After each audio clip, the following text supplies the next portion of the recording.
Je m'appelle Jean-Pierre Le Bureau, j'ai 58 ans et je suis ornemaniste. C'est-à-dire que je fabrique des ornements pour l'architecture, souvent pour les toitures, ce qu'on peut voir en haut des édifices. On n'en manque pas sur Paris, les œils de bœuf, les lucarnes, les couronnements de dômes, les campaniles, voilà.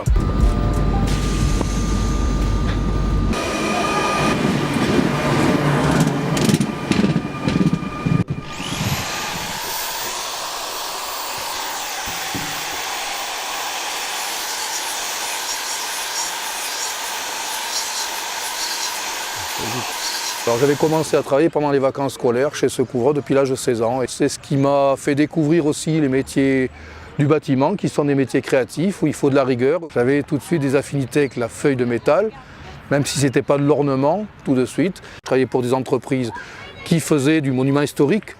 Donc on m'a confié une gargouille, on m'a confié une cuvette moulurée, des petites choses au départ et puis très rapidement, voilà, j'en ai fait mon métier. C'est relativement malléable le zinc.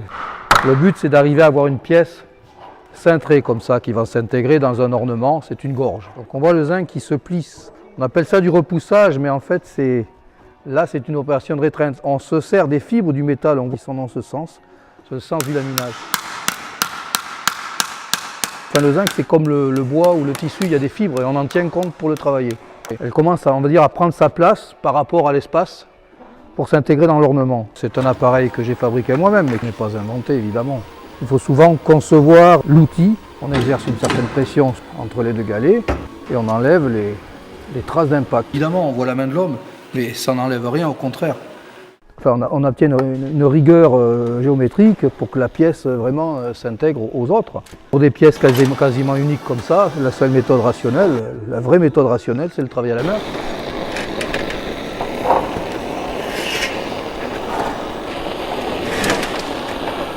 Les toits de Paris, c'est un univers. Ils sont connus, je dirais, dans le monde entier. Hein. L'océan gris bleuté, qui est la couleur du zinc oxydé, c'est mondialement connu. J'ai l'habitude de voir l'étendue des toits de Paris et on ne s'en lasse pas. Voilà. À chaque fois que je monte sur les toits, c'est un véritable plaisir. Chaque fois renouvelé, puisque la perspective qui change, selon les quartiers, on voit tel ou tel monument. C'est toujours des points de vue exceptionnels. Il y a toujours des ornements, des girouettes, des coques sur les églises, le plus souvent en plomb. Puis ça s'est démocratisé au 19e siècle avec l'industrie qui a permis, grâce au laminoir industriel, de fabriquer des feuilles de zinc en épaisseur calibrée. À l'époque Haussmann, on a fait non seulement les toits en zinc, mais on a remis au goût du jour tous les ornements. Et ça a permis, je dirais, une unité sur le plan visuel, la couleur, mais en même temps, c'est pas non plus une uniformité. Paris, c'est une vieille ville, il y a plein de formes complexes, d'un vitron qui dépasse des toits. Il est d'ailleurs question de les inscrire au patrimoine mondial de l'UNESCO, et c'est très bien qu'un univers comme les toits de Paris soit considéré comme un monument, un site exceptionnel. C'est un site exceptionnel et ça permettrait aussi de valoriser les métiers qui sont liés aux toits de Paris, que ce soit le métier d'ornemaniste comme le métier de couvreur. C'est des métiers qui ont vraiment une identité très forte, qui ont des traditions et qui méritent d'être transmises, et tout ce qui permet la transmission, notamment la reconnaissance de ces métiers, ce serait une très bonne chose. Les jeunes s'intéressent à ces métiers, aux métiers d'art d'une manière générale. Ils sont attirés par des métiers où on ne fait pas travailler que les mains, hein, c'est l'esprit et la main. Il y a du sang neuf qui arrive dans ce métier de toute façon.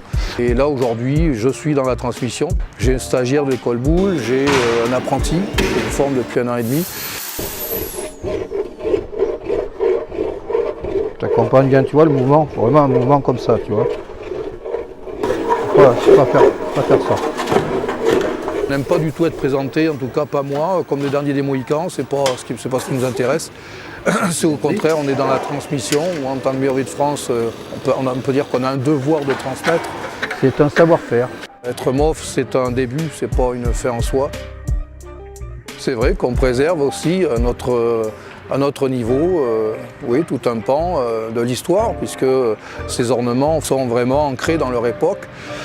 C'est ce qui est intéressant aussi dans ce métier, c'est un peu ma spécialité.